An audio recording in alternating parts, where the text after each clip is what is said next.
नमो नमो निरंजनम नमस्कार गुरुदेवता बंधनम सर्व साधुमा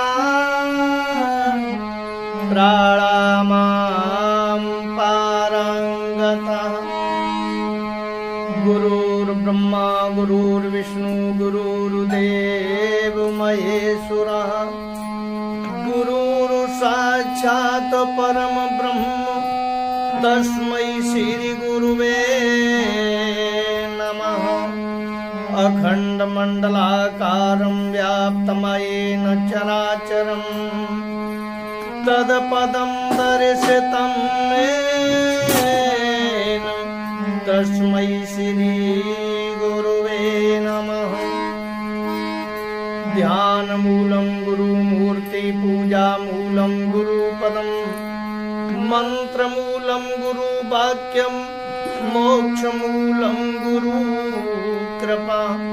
ईश्वरो गुरुरात्मेर्तमूर्तभेदविभागिने व्योमवद्व्याप्तदेहाय ओम श्री सतगुरुदेवाय नमः। ओम श्री मुंजेश्वरनाथाय नमः। ओम श्री गुरुमाताय नमः। ब्रह्मानंदं परमसुखदं केवलं ज्ञानमूर्ति द्वन्द्वातीतं गगनसदृशं तत्त्वमस्यादिलक्ष्यम् एकं नित्यं विमलमचलं सर्वाधिष्ठानभूतं भावातीतं त्रिगुणरहितं सद्गुरुं तं नमामि। बोल सद्गुरुदेव भगवान की जय, वृंदावन बिहारी लाल की जय। हाँ मित्रों भक्तों, आज मैं आप लोगों को बताने के लिए जा रहा हूं कि वास्तव में ब्रह्म ज्ञान किसको कहते हैं। ब्रह्म ज्ञानी बहुत मिलेंगे, लेकिन ब्रह्म ज्ञान को बताने वाला कोई कोई मिलेगा। ब्रह्म से ऊपर भी बोल जाएंगे, लेकिन ये पता नहीं होता कि वास्तव में ब्रह्म ज्ञान किसे कहते हैं। इसी प्रश्न को लेकर के एक बार देवर्षि नारद भगवान श्याम सुंदर के पास में गए। भगवान कन्हैया ने देखा कि देवर्षि नारद आए हुए हैं। देवर्षि नारद ने जाकर के प्रणाम किया। प्रणाम करने के बाद में उन्होंने कहा हो नारद जी आइए आइए पधारिए, काफी दिनों में आए हो, इतने समय तक कहाँ रहे, किस कारण आपका आना हुआ, ये हमें समझा दीजिए।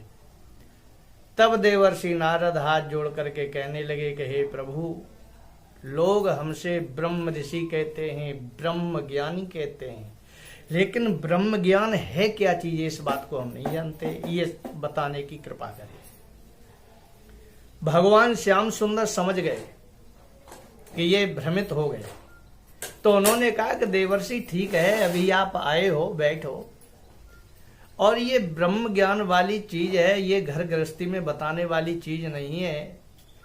शाम को हम तुम घूमने के लिए चलेंगे जंगल में, वहां जंगल में घूमते हुए चलेंगे, तो वहां पर जाकर के तुमको ब्रह्म ज्ञान की सारी बात हम आपको बतला देंगे। देवर्षि नारद कहने लगे ठीक है भगवान, लेकिन समय देवर्षि नारद से नहीं कट रहा था, लेकिन जैसे तैसे समय कटा। समय से पहले ही पूर्व ही कहने लगे देवर्षि नारद कि प्रभु चलो अब घूमने का वक्त हो गया, समय हो गया, चलो घूमने के लिए जंगल में चलते हैं। देवर्षि नारद और भगवान श्याम सुंदर घूमने के उद्देश्य से जंगल की तरफ बढ़े। चलते चलते जंगल में पहुंचे। अब भगवान कन्हैया ने अपनी माया को फैलाया। देवर्षि नारद को प्यास लगने लगी।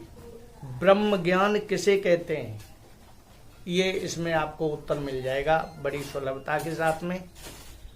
आप भी समझेंगे कि वास्तव में ब्रह्म ज्ञान क्या होता है।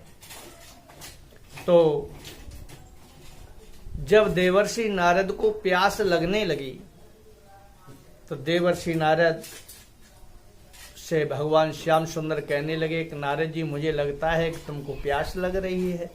उन्होंने कहा भगवान आप तो घटघट व्यापी हैं, सब कुछ जानते हैं और वास्तविक हमको प्यास लग रही है। देवर्षि नारद ने कहा उसी वक्त प्रभु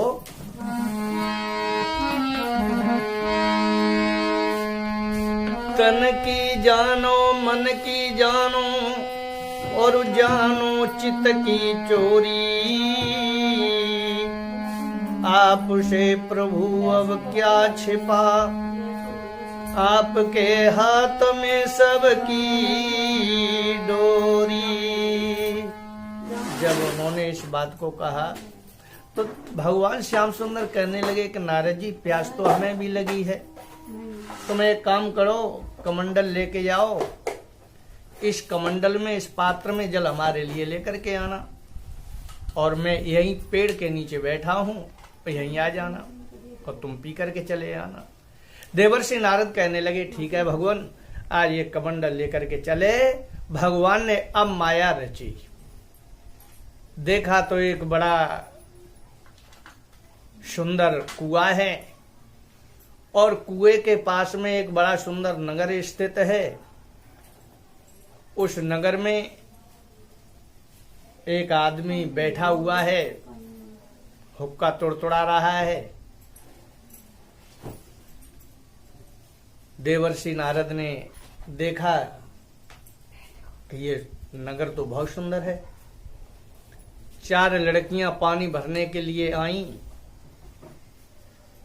देवर्षि नारद के देखते ही देखते 3 लड़कियां चली गईं। एक लड़की जो थी वो पानी भरती रही। जब वो पानी उसने खींच लिया तो देवर्षि नारद कहने लगे कि देवी हमको प्यास लगी है, हमें पानी पिला दोगे? उस देवी ने उत्तर दिया क्यों नहीं प्रभु, आप जल आचमन करें, जल पिएं। तो उन्होंने सर्वप्रथम भगवान के लिए जल जो था वो कमंडल में ले लिया, कमंडल रख दिया भगवान के नाम का और खुद करपात्री हो गए। तो हाथ से जैसे ही जल पिया तो दृष्टि ऊपर गई, तो नेत्र से नेत्र मिलने पर प्रीति हो जाती है। और ये बात सत्य है कि जहां दृष्टि जाएगी प्रीत वहीं होगी, जहां दृष्टि नहीं जाएगी प्रीत नहीं होगी। जब प्रीत हुई, विचार किया, अब तो मन में विचार आने लगे कि इस लड़की से हमारी शादी हो जाती तो ठीक था। माया सब भगवान की थी। लड़की जो थी पानी पिला करके चली गई और सामने जो वो पुरुष बैठा हुआ था, जो आदमी बैठा हुआ था, जो हुक्का तुड़तुड़ा रहा था, उसी घर में अंदर चली गई। अब देवर्षि नारद उसके पीछे पीछे और इधर भगवान कृष्ण बैठे प्यासे, उधर का भी ध्यान रखना। जब वो वहां चली गई, घर के अंदर घुस गई और जैसे ही ये दरवाजे पर पहुंचे तो वो बड़े बूढ़े जो थे बेचारे उठ करके खड़े हुए। उन्होंने कहा वो देवर्षि नारद जी आओ पधारो, बैठो, बड़े दिनों में दर्शन हुआ है। उन्होंने कहा कि बैठेंगे तो ये बताओ ये बच्ची आपकी थी? बोले हाँ प्रभु आपकी ही है। और ये तो पुरानी कहावत है, बड़े बूढ़े समझदार लोग, विद्वान हो, पंडित हो, साधु हो, शास्त्री हो, कोई भी हो तो कोई चीज कहो कि ये आपकी है तो वो कहेगा ये आपकी है, तो समझ लेना चाहिए ये इन्हीं की है। जब वो अंदर की तरफ इशारा करके उस बुजुर्ग ने कहा कि ये सब आपका ही है प्रभु, तो उन्होंने कहा तो फिर हम आपसे एक प्रश्न करना चाहते हैं। उन्होंने कहा करिए प्रभु, क्या प्रश्न है? उन्होंने कहा कि मैं ये चाहता हूं कि इस लड़की की आपको शादी करनी पड़ेगी। वो बड़े बूढ़े बोले कि हाँ शादी तो करनी ही पड़ेगी, ये तो महाराज विधि का विधान है, प्रकृति का नियम है, लड़कियां पराये घर की तो होती ही हैं। तो उन्होंने कहा कि जब आपको इसकी शादी करनी पड़ेगी तो इसकी शादी हमसे कर दो तो अच्छा है। कहने लगे कि आपसे हम कर देंगे लेकिन हमारी एक शर्त होगी। क्या शर्त होगी? कि आपको यहाँ रहना पड़ेगा। देवर्षि नारद तैयार हो गए, बड़े प्रसन्न हुए कि कहाँ घूमते थे, घर बार कुछ नहीं था, अब तो बना हुआ घर भी मिलेगा और रोटी करने के लिए पत्नी भी मिल जाएगी और सही काम सही हो जाएगा। जय श्री कृष्ण। और उधर कृष्ण कन्हैया प्यासे बैठे हैं, उधर का ध्यान रखना। अब इधर समय आने पर देवर्षि नारद की शादी उस लड़की से हो जाती है। अब वहीं वो रहने लगे। धीमे धीमे धीमे धीमे इतने वहां घुल मिल गए कि अब वहां से वो कहीं जाने का नाम नहीं लेते। तो ससुराल में तो तुम जानते हो कि इस सारहीन संसार में ससुराल सुख की सार, लेकिन दिना 2-4 और दिना 10-20 तो फिर कहानी बड़ी विलक्षण बन जाती है। अब तो वहां पर पशु वगैरह ये चराने लगे। धीमे धीमे करके 2-4 बालक भी हुए। एक दिन भगवान की कृपा से हुआ क्या कि मूसलाधार गोलाधार बारिश हुई। उस बारिश में देवर्षि नारद के देखते ही देखते वो पूरा का पूरा नगर जो था वो बह गया, पूरा नगर बह गया। अब केवल देवर्षि नारद और उनके बच्चे और उनकी पत्नी यही बचे। जब पत्नी चीखने चिल्लाने लगी तब देवर्षि नारद ने कहा कि अरे यहां से अब भाग लो, यहां तो प्राण बचना बड़ा मुश्किल है, क्योंकि पानी निरंतर बढ़ रहा है। भागो। भागते हुए चले आ रहे थे, तभी पीछे से पानी का बहुत तगड़ा एक रेल आया। उसमें देवर्षि नारद के 2 बच्चे उसमें चले गए। अब 2 बच्चे केवल बचे। पत्नी रोने लगी। तब देवर्षि नारद ने कहा कि हे प्रिय, रोती क्यों हो, बच्चे और भी पैदा हो जाएंगे, लेकिन अपने प्राण तो बचा लो। तभी एक रेला आया, जो बचे हुए 2 बच्चे थे वो भी उसमें चले गए। अब देवर्षि नारद अपनी पत्नी को लेकर के जब भागने लगे, तभी प्रभु की कृपा से एक रेला और आया, उसमें उनकी पत्नी चली गई। जब पत्नी चली गई, अब अकेले बचे। तो प्राण बड़े प्यारे होते हैं, प्राण ऐसे ही नहीं निकलते। जिस समय प्राण निकलते हैं उस समय या तो वो जीव जाने या फिर परमात्मा जाने वो क्या स्थिति बनती है। देवर्षि नारद ने जैसे तैसे दूर ऊंचे स्थान पर पहुंच करके अपने प्राणों को बचाया, प्राणों की रक्षा की। लेकिन प्राण कहां बचने वाले थे। पानी जो था निरंतर बढ़ रहा था। पानी घुटनों तक आया, कमर तक आया, यहाँ ग्रीवा तक आ गया। अब भगवान का ध्यान आया उनको कि हे प्रभु रक्षा करो, रक्षा करो, रक्षा करो।